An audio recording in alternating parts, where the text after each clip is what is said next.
So what forms the basis of confidence in our day to day life? इसमें बहुत से factors आ जाते हैं। एक इंपॉर्टेंट फैक्टर होता है ट्रस्ट का। Trust in your abilities, trust in people around you and trust in your environment. I myself, Onbin Haseeb, welcoming you to the first episode of our podcast named Open Mic. I'm joined along with my co-host named Maham. And today we're going to discuss a very important topic. ये एक ऐसा topic है जो बंदे को उसकी personal growth में बहुत हेल्प करता है। It can be professional, it can be personal, depends on how person carries himself. तो मैं चाहता हूँ महाम आज आपको इंट्रोड्यूस करें अबाउट द टॉपिक कि what are we talking about. Sure, okay, thank you so much. आज का जो हमारा टॉपिक है बहुत इंटरेस्टिंग टॉपिक है, बहुत डीप टॉपिक है, जो हमारे कॉन्फिडेंस लेवल को इंक्रीज़ करने में बहुत ज़्यादा मददगार साबित होता है।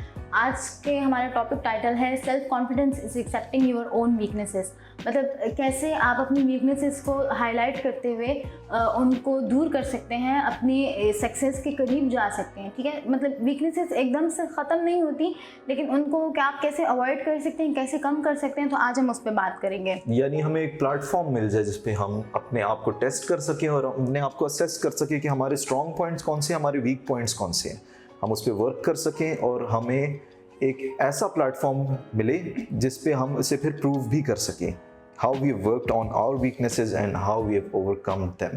तो महम, what do you think important क्या होता है in order for a person to grow in an environment? यानी मैंने जिस तरह अभी ट्रस्ट की बात कर दी है, ट्रस्ट एक फैक्टर है, तो ट्रस्ट बिल्ड कैसे करते हैं अलॉन्ग आवर पीपल? श्योर, उन ट्रस्ट बिल्ड करना जो है ना, कुछ लोगों के लिए आसान भी होता है, कुछ लोगों के लिए मुश्किल भी होता है। अब जिन लोगों के लिए आसान होता है उनका सिनेरियो ऐसे होता है कि उनको कुछ प्लेटफॉर्म्स मिले होते हैं, उनके साथ कुछ एक्सपीरियंसेस ऐसे हुए होते हैं कि वो ट्रस्ट कर भी सकते हैं या नहीं भी कर सकते। सबसे पहले जो इसमें चीज़ इंपॉर्टेंट करती है वो आपका एनवायरनमेंट मैटर करता है। ठीक है, एनवायरनमेंट में आपके इर्द गिर्द के लोग ऐसे होने चाहिए जो या तो आपको थोड़ा मोटिवेट करें या थोड़ा डिग्रेड करें। दोनों चीज़ें आपके लिए बहुत इंपॉर्टेंट होती हैं। दोनों चीज़ों में आपका ट्रस्ट भी बिल्ड हो रहा होता है, आप जो है सेल्फ ग्रूम भी कर रहे होते हैं, आपका जो है लाइफ पे कंट्रोल भी होता है, आपको थोड़ा सही और गलत का भी पता होता है, आप अपनी डेस्टिनेशंस, आप अपने पाथ चूज़ कर सकते हैं वाइजली। ये सारी चीज़ें जो है बहुत मैटर करती हैं और ये आपको एक प्लेटफॉर्म पर मिल सकती हैं। अब जैसे मेरा अपना जो एक्सपीरियंस है वो ऐसे है कि मुझे एक प्लेटफॉर्म ऐसे मिला हुआ है जहाँ पे ट्रस्ट भी मेरा बिल्ड हुआ, मैं ग्रूम भी कर रही हूँ, नए नए चैलेंजेस भी सामने आ रहे हैं, मिस्टेक्स भी होती हैं, मिस्टेक्स को एक्सेप्ट करना पड़ता है, उनके साथ साथ चलना पड़ता है। डे बाय डे चीज़ें बदल रही हैं तो उनको एक्सेप्ट करके अपने ऊपर आपका इतना ट्रस्ट होना चाहिए कि आपको पता हो कि आप ये काम कर सकते हैं कि नहीं। तो ये सारी चीज़ें जो है आपके लिए बहुत मैटर करती हैं। एंड आई गेस ये इतनी छोटी चीज़ें हैं कि अगर इंसान गौर करने लगे तो उसकी लाइफ जो है बहुत आसान भी हो जाएगी। मतलब कुछ लोगों को पता नहीं होता है कि उनके लिए क्या सही है क्या गलत है। ठीक है, वो एक ऐसे स्टेज पे होते हैं, उसमें उनका इतना कसूर नहीं होता, उसमें इनका कसूर नहीं होता क्योंकि उनका साथ कुछ एक्सपीरियंसेस नहीं हुए होते, या अगर उनको मशवरा हम दें कि अगर वो अपने इर्द गिर्द लोगों को देखें, उनसे उनके एक्सपीरियंसेस, उनके जो रिजल्ट्स हैं वो देखें, उनसे कुछ सीखें, तो ये चीज़ भी उनके लिए काफ़ी फ़ायदेमंद होगी। लेकिन अगर फॉर एग्जांपल एक बंदा है, ठीक है, मैं आपसे पूछती हूँ, फॉर एग्जांपल एक बंदा है, उसका थोड़ा इशू है, ट्रस्ट उसका बिल्ड नहीं हो रहा, उसका जो है उसको पता नहीं है कि सही गलत क्या है। मतलब सही गलत से मेरा मतलब ये है कि अक्सर ये जो फ्रेश ग्रेजुएट्स होते हैं उनको डिग्री लेते हुए भी नहीं पता होता है कि उन्होंने किस फील्ड में आगे जाना है। बेशक आपने पढ़ा जो होता है, जो भी आपने सब्जेक्ट पढ़ा होता है, जो भी आपने डिग्री ली होती है, उसमें आगे बहुत सारी फील्ड्स होती हैं, तो आपको उस टाइम पे पता नहीं होता है कि आप किस में अच्छा पॉलिश हो सकते हो, किस फील्ड में अच्छे तरीके से अपने आप को यूटिलाइज कर सकते हो, किस चीज़ में आपका बेस्ट रिजल्ट आ सकता है। तो इस तरह अगर आपके पास मतलब हो इस तरह के लोग जिनको आपने ट्रेन करना हो कि थोड़ा सा उनका ट्रस्ट बिल्ड हो जाए या उनको थोड़ी सी मोटिवेशन देनी हो, तो आप उनको कोई 2-3 कोई ऐसे टिप्स बता दें जो बिल्कुल बेसिक्स हों, तो उनकी लाइफ बिल्कुल बन जाएगी। एग्जैक्टली, माम वाली बात को ही मैं कैरी करूँगा। माम ने थोड़े इंपॉर्टेंट इसमें पॉइंट्स एस्पेक्ट किए हैं हाईलाइट, जिसमें माम ने कहा है कि when there are people around you, उसमें आपको 2 किस्म की क्रिटिसिज्म मिलती हैं। One is constructive criticism and the other is motivation. Motivation को भी as a criticism ही आप treat करें, क्योंकि constructive criticism की तरफ अगर हम आ जाएं तो when a person is explaining you, definitely that person is experienced. वो इस सब प्रोसेस से गुजरा है, वो सब इन चीज़ों को समझता है. So he is speaking out of his experiences and he is giving you his 2 cents on those experiences. जब आप उन चीज़ों को कैरी करेंगे, जब आप उन चीज़ों को, क्रिटिसिज्म को अपने फ़ायदे में यूटिलाइज करेंगे, तो आपको ग्रोथ उसमें दिखेगी और आपको उसमें चांसेस और अपॉर्चुनिटी दिखेंगे how to adopt them and how to shine in them. अब अगर इसकी बात करें तो बहुत से सिनारियोज आ जाते हैं. अब मैं आपको अगर अपनी एक एग्जांपल दूं तो मैंने भी खुद को काफ़ी डिस्कवर किया है, क्योंकि once you move on in your life it's about a process of self discovery. यानी आपके अंदर कौन कौन से एस्पेक्ट्स हैं जिनका आपको हाईलाइटेड नहीं है और आपको उनका अवेयरनेस नहीं है. But the first and most important thing to do is to take the first step. You should have enough confidence and enough courage to adopt those tasks जिनमें आपका पहले कोई एक्सपीरियंस नहीं रहा हुआ. Then you get to know how are you performing in those tasks. अब मेरे and पे ये था कि I am not like how I am today, I was not back then. I had difficulty speaking in front of people. I had difficulty presenting what I'm trying to say. तो ये चीज़ें time के साथ मैंने develop की हैं और time के साथ किस तरह डेवलप की हैं? By testing myself on multiple platforms and by speaking with people time to time.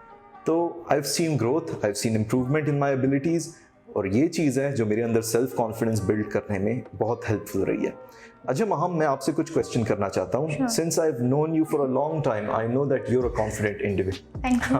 Definitely, we all know that she's a confident individual and how she deals with people in a very professional and a very good way. तो मैं जानना चाहता हूँ, what is your drive and motivation to grow and how did you come to this level of confidence? Obviously मैंने पहले भी बताया था कि इंसान से गलतियाँ होती हैं, लेकिन उसका ये नहीं है कि वो गलती कर ले और बस मतलब अपने अंदर एक चीज़ अपना माइंड सेट कर ले कि बस ठीक है ये चीज़ मुझसे नहीं होती, मैं ये नहीं कर सकता. तो ये चीज़ मैंने कभी भी खुद पे इम्प्लीमेंट नहीं की. मतलब मेरा हमेशा ये था कि हो सकता है मैं नेक्स्ट ट्राई दे दूँ, ये हो जाए अच्छा, या हो सकता है मैं इसको थोड़ा अपने तरीके से चीज़ों को देख लूँ. मतलब कोई टास्क या कोई चैलेंज आपको असाइन होता है, ठीक है, तो उसमें आपका थोड़ा सा इनपुट होना चाहिए, थोड़ा सा इंटरेस्ट होना चाहिए. इंटरेस्ट बहुत मैटर करता है किसी भी चीज़ में. उससे वो चीज़ आपको अपनी अपनी लगती है, वो टास्क आपको अपना अपना लगता है. और फिर जब वो टास्क कंप्लीट हो जाता है ना, बिलीव मी, आपको इतना अच्छा लगेगा क्योंकि आपको अपने ऊपर खुद प्राउड होता है कि आपने इस पे मेहनत किया, आपने इस पे काम किया है. तो वो आपको फिर अप्रिसिएशन भी मिलती है. और ये सारी जो चीज़ें हैं, अप्रिसिएशन, मोटिवेशन, एनवायरनमेंट, आपका को एनवायरनमेंट, आपके फ्रेंड्स, कोलीग्स, ये सारी चीज़ें आपके लिए बहुत मैटर करती हैं. तो समहाउ मेरा भी यही था. 2-3 इयर्स हो गए हैं जॉब को, बल्कि अभी आगे भी चल रही है. तो इसमें ये था कि मोटिवेटेड में थी. मेरे जो सीनियर्स हैं उन्होंने काफ़ी मोटिवेट किया. हेल्प तो मैं आपको बताऊं कि हर दिन कुछ ना कुछ लर्निंग फेज होता है, ठीक है. हम आईटी सेक्टर में बैठे हैं तो हमारा तो भाई ऐसा ही है, क्योंकि हमने हर दिन कुछ ना कुछ नया देखना है, नया सीखना है, नया पढ़ना है, ठीक है. तो हम अभी भी चीज़ों को देख रहे हैं, सीख रहे हैं. और हर चीज़ में जो हमारी डिस्कशन होती है, हमारी टीम्स होती हैं, टीम्स कोलैबोरेशन होती हैं, उस पर हम टास्क लेके चलते हैं. तो ये सारी चीज़ें जब आप डिफरेंट लोगों के साथ काम करते हैं और सीखते हैं ना, तो आपको काफ़ी मौके मिलते हैं ग्रूम करने के भी. तो एक टाइम आता है कि अगर आपको कोई टास्क असाइन होता है तो आप में इतनी एबिलिटी होती है, आपके अंदर इतने स्किल्स डेवलप हुए होते हैं कि आप कहते हो कि ये मैं अकेले भी कर सकता हूँ. मतलब वो जो टाइम होता है ना आपके लिए, तो वो बहुत अच्छा टाइम होता है, क्योंकि आप एक लॉन्ग टाइम से गुजरे होते हैं, आपने छोटे छोटे टास्क किए होते हैं. तो एक बस जो टाइम आ जाता है आपका कि एक प्रोजेक्ट हो, कोई एक मेजर टास्क हो, तो आपको उस पर फिर बहुत अच्छा लगेगा कि ये टास्क तो मैं अब कर सकता हूँ, मतलब मैं इतना काबिल हो गया हूँ. तो ये सारी चीज़ें उन बहुत मैटर करती हैं. और मेरा भी यही था. मैं ये नहीं कहूँगी कि मैं अकेले यहाँ पे काम कर रही हूँ. मैं अभी भी चीज़ें भी सीख रही हूँ, मैं अभी चीज़ें डिस्कस भी कर रही हूँ, मैं अपने सीनियर से एडवाइसेस भी ले रही हूँ, वो मुझे टिप्स भी दे रहे हैं. और बाकी मैं अपना काम भी अपने लिहाज से बहुत अच्छा कर रही हूँ और हर कोई बहुत मेहनत कर रहा है. तो ये सारी चीज़ें, अपना इन्वायरमेंट देख के और भी बंदे का दिल करता है कि अच्छा ये बंदा इतना काम करे, वो बंदा इतना काम करते, समहाउ मैं भी इतना काम कर लेती हूँ. तो ये सारी चीज़ें चलती हैं तो ही आप एक प्लेटफॉर्म में सक्सेसफुल रहते हैं. और वो प्लेटफॉर्म भी सक्सेसफुल रहता है क्योंकि आपके लिए वो प्लेटफॉर्म मैटर करता है. जब तक आप एक जगह को, आप अपने प्लेटफॉर्म को सीरियस नहीं लेंगे, मुझे नहीं लगता कि ताली दोनों हाथों से बचती है. तो आपने खुद भी सीरियस होना है, आपने चीज़ों को सीरियस लेना है और चीज़ें आपको सीरियस लेंगी. तो समहाउ इस तरह आप सक्सेसफुल रहेंगे, सेल्फ कॉन्फिडेंस भी रहेंगे. आपकी जो वीकनेसेस हैं, जो हमारा टॉपिक का टाइटल भी है, उस पर थोड़ी सी हम बात करेंगे, बल्कि उसमें हम ओन्स के साथ भी डिस्कशन करेंगे कि वीकनेसेस इसी तरह आपकी ऑलमोस्ट साइड पे हो जाती हैं। क्योंकि आपको जब टास्क असाइन हो, आपको कहा जाए ये करो, फर्स्ट टाइम हो, अगर एक टास्क का फर्स्ट टाइम हो, एक फेयर होता है कि पता नहीं मैं कर सकता हूँ कि नहीं। तो अगर आप इस चीज़ पे स्टिक हो जाओगे, पता नहीं मैं कर सकता हूँ कि नहीं, तो फिर तो आप वो नहीं कर सकते। लेकिन अगर आपको पता हो कि अगर आप ये कहें कि हाँ ये है, चलो ये मैं कर सकता हूँ, ये जो मोटिवेशन वाली बात है, ये सेल्फ कॉन्फिडेंस को बहुत ग्रूम करती है। तो आपकी वो जो नेगेटिविटी होती है ना आपके अंदर, वो थोड़ी साइड पे हो जाती है। तो समहाउ इसी तरह चीज़ें स्मूथ चलती हैं, स्ट्रीमलाइन होता है सब कुछ, और आपका कॉन्फिडेंस बिल्डअप कर रहा होता है। एग्जैक्टली मैं आपकी बात को कैरी करना चाहूँगा। यहाँ आपने जिस तरह कहा है कि क्या है ना, it all depends, not totally but somehow it depends on your environment, कि आपने अपने एनवायरनमेंट को किस तरह कैरी करना है। Exactly. आपका भी बहुत इम्पैक्ट होता है एनवायरनमेंट में, और आपके अराउंड पीपल का भी काफ़ी होता है एनवायरनमेंट पे इम्पैक्ट। अब अगर हम बात करें इस चीज़ को लेकर, तो जिस तरह महाम ने मेंशन किया है कि whenever you see motivated people around you, you get that motivation out of them. तो वो जो है, it's a matter of trust, it's a matter of timely build experience among those people. तो अगर हम इसकी बात करें तो ये टाइमली डेवलप होता है, and it's a point about trust in the people around you and trust in your environment. तो उन चीज़ों को अगर हम लेकर चलें तो डेफिनेटली आप जो एनर्जी अपने से थ्रो करते हो, वो आपके गिर्द कैरी करते हैं लोग, और फिर जो लोग एनर्जी कैरी करते हैं अपने गिर्द, वो एनर्जी आप भी अपने अंदर इम्प्लीमेंट करते हो। उसी की बेस में आपको एक मोटिवेशन मिलती है in order to grow and in order to overcome your shortcomings and weaknesses. अगर हम बात करें इस चीज़ में, तो आपके अराउंड अगर मोटिवेटेड पीपल है, आपके अराउंड अगर एक पॉजिटिव एनर्जी है, वो आपको कभी भी लेट डाउन नहीं करेगी आपकी नेगेटिविटीज़ में, आपकी वीकनेसेस में, बल्कि वो आपको अपॉर्चुनिटी देगी, आपको एक प्लेटफॉर्म देगी in order to perform well, in order to get results out of something on which you don't expect results out of yourself. तो अगर ये वाली हम बात देखें तो it all depends on the people around you as well, and what kind of energy you are throwing in among those people. तो जब आपको एक ऐसा प्लेटफॉर्म मिल जाता है जो कि पॉइंट आउट करता है अबाउट योर पर्सनल एस्पेक्ट्स, और अदर देन दैट आपको हेल्प करता है in order to overcome them, तो नेचुरली आपके अंदर एक कॉन्फिडेंस बिल्ड हो जाता है उस चीज़ को कैरी करने का। And once you see results out of it, यानी जब आप देखते हो कि अपनी वीकनेसेस को ओवरकम कर रहे हो और आप उस चीज़ में बेटर परफॉर्म कर रहे हो, so that helps you grow and that helps you build confidence in your abilities as well. तो ये वाला एक एस्पेक्ट, ये वाली बात है। माम, डू यू थिंक कि आजकल जैसा दौर है, आजकल जिस तरह लोग कैरी कर रहे हैं चीज़ों को, is it difficult compared to previous days? Exactly. और अभी की जो जनरेशन है ना, उसमें एक अच्छी बात ये है कि उसमें सीनियर जूनियर का कॉन्सेप्ट नहीं है। अब जैसे हमारा अपना इन्वायरमेंट है, यहाँ पे रिस्पेक्ट बहुत ज़्यादा की जाती है, लेकिन फ्रेंडली इन्वायरमेंट जब होता है तो उसमें ये होता है कि आपको अपने सीनियर से, अपने जूनियर से बात करते हुए हिचकिचाहट नहीं होती। ठीक है, मैं ये नहीं कहूँगी कि पहले का इन्वायरमेंट अच्छा नहीं था, वो लोग भी एक दूसरे की बहुत रिस्पेक्ट करते थे, लेकिन ये फ्रेंडली टर्म जो मैंने ऐड की है, ये बहुत मैटर करती है। आप फॉर एग्जांपल आप एक प्लेटफॉर्म में बैठे हैं, काम कर रहे हैं, कल को कोई और वहाँ पे नए लोग आते हैं, तो वो मतलब बिना किसी ट्रेनिंग के एटलीस्ट उनके माइंड में ये ज़रूर होगा कि ये बंदा सुबह से बैठा हुआ है, काम कर रहा है, खाना टाइम पे खा रहा है, या और उसकी एक्स्ट्रा एक्टिविटीज़ हैं वो सारी कर रहा है। तो वो एटलीस्ट इन्वायरमेंट देख के ही ना थोड़ा सा उसने पिक कर लिया होगा कि मेरी भी यही रूटीन होनी है, मेरा साथ भी, मतलब मेरा टेबल होगा, मेरा लैपटॉप होगा, या मेरी चेयर होगी, मेरे पास इस तरह लोग आएंगे, डिस्कशन होगी, तो वो ये सारी चीज़ें देख के पिक कर लेता है। तो उसको पर ट्रेन करने में बहुत आसानी होती है, क्योंकि आपका एनवायरनमेंट फ्रेंडली बना होता है, आपके सीनियर जूनियर आपसे बहुत अच्छे तरीके से बात करते हैं, गपशप लगा के बात करते हैं। अब इसमें ये नहीं है कि अगर आपसे कोई मिस्टेक हो गई है, कोई ब्लंडर हो गया है, तो वो आपको बोलने की नहीं चलो खैर है, मैं अपने मतलब सीनियर्स को नहीं बताता, मैं अपने जो है बॉस को नहीं बताता, नहीं, ये चीज़ नहीं है। आपकी सारी चीज़ें हाईलाइट हो रही होती हैं, आपका जो भी वर्क होता है वो हाईलाइट हो रहा होता है समहाउ।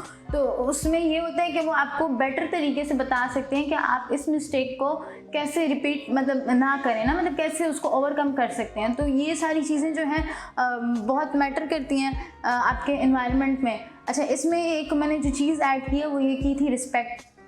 आपकी सेल्फ रिस्पेक्ट भी बहुत मैटर करती है, और आप दूसरों के लिए जो है दूसरों की रिस्पेक्ट करेंगे तो वो भी काफ़ी मैटर करती है। वही वाली बात है कि डू रिस्पेक्ट हैव रिस्पेक्ट। तो आप अगर दूसरे की रिस्पेक्ट करेंगे तो आपको रिप्लाई में रिस्पेक्ट ज़रूर मिलेगी, ठीक है। तो समहाउ ये सारी चीज़ें जो हैं बहुत छोटी छोटी चीज़ें हैं, मैटर करती हैं। आप इनको सीरियसली लिया करें, इससे आपका सेल्फ कॉन्फिडेंस बहुत ग्रूम करेगा। आपकी वीकनेसेस हैं, आप उनको बिल्कुल नज़रअंदाज नहीं कर सकते, लेकिन आप उनको कम कर सकते हैं। यानी अगर बात की जाए तो आपके अंदर इतनी ड्राइव हो कि आप कैरी कर सकें खुद को regarding all of the kind of task अगर हम बात करें। अब इसमें रिस्पेक्ट वाली बात जिस तरह हमने मेंशन की है, that's a primary aspect. I think that's a very important aspect, और उसी के मोस्ट इंपॉर्टेंट एस्पेक्ट, उसी के गिर्द बिल्ड होती हैं चीज़ें अराउंड आपके। उसी के गिर्द अगर हम देखें तो आपको रिजल्ट्स मिलते हैं, और उसी के गिर्द हम परफॉर्म कर सकते हैं बेटर वे। अच्छा, अगर आजकल के दौर की बात करें तो हम अगर देखें तो चीज़ें things are very much exposed, like how we are presenting you to our podcast. ये भी अपने एक्सपीरियंस से बात कर रहे हैं about our working experience, and definitely we have built enough trust to be comfortable with each other in order to perform in front of you guys and tell you guys our peace of mind. तो बात अगर की जाए trust की, trust comes with respect, trust comes with the abilities and the chances of growth, and how supportive people are around you regarding all of these aspects. So you better be supportive, you better be confident enough, you better have enough drive to carry things around you. तो ये सारे के सारे aspect हमने आपको आज highlight कर दिए regarding our podcast, and I think you have picked 1 or 2 cents out of them in order to implement them in your day-to-day life, in your personal as well as your professional environment. That's how you carry things smoothly around you, and that's how you gain enough confidence to build yourself and to work on your weaknesses in order to get better results out of them. So this concludes our podcast for the day, और हम आपको next podcast में मिलेंगे जिसमें हमारे पास other topics होंगे, और hopefully you'd find that more interesting compared to today's podcast, and let's see how we carry on things from here on now. See you on the next podcast, and we're going to cut short today. Allah Hafiz. Allah Hafiz.